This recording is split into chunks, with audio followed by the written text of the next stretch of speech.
Pogi ano Max namin oh. Pogi oh, bagong ligo, nanginginig pa oh. Fresh from the kubeta oh. Fresh from kubeta, Max. Ayan, si Max ay isang 2 weeks old na aso. Ayan oh. Isang grass Spanish dog.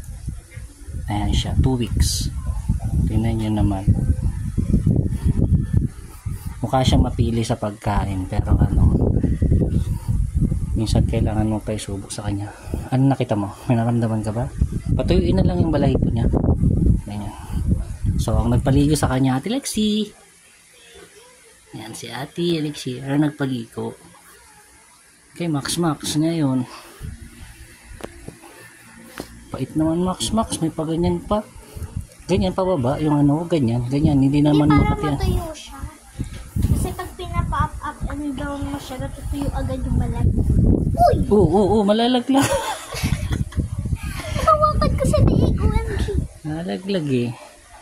So, ayun. At, ayun, napaliguan. Tapos na mapaliguan si Max. At, umaga kasi, mahalaga rin kasi ito para yung kuto mawala. Gamit pala namin yung Madrid Cacao na binili namin, yung soap tsaka yung shampoo, yung conditioner niya.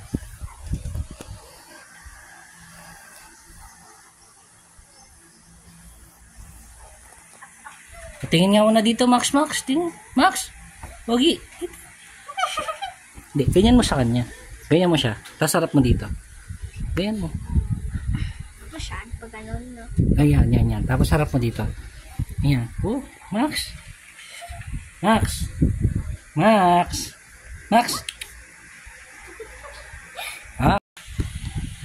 Pinapatuyuan na kasi siya ni Ate Elixir eh.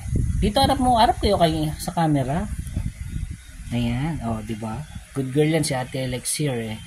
Kasi gusto niya malinis din si Max, para gusto niya ihag-hag. Sabi ko, wag na muna kung hindi pa bagong ligo kasi minsan may nakikita kaming kuto-kuto sa kanya. Pero okay lang din naman, garapata o medyo malaki daw, o di ba? Kasi may nakuha ko kagabi. Sa kanya may nakapa ako. Since na malinis naman si Max, ayun lang, di pa namin napapa-vaccine. Saka na muna kasi may mga inuuna pa kami. Ayan si Max. Si Ate Elixir, kanyang ate.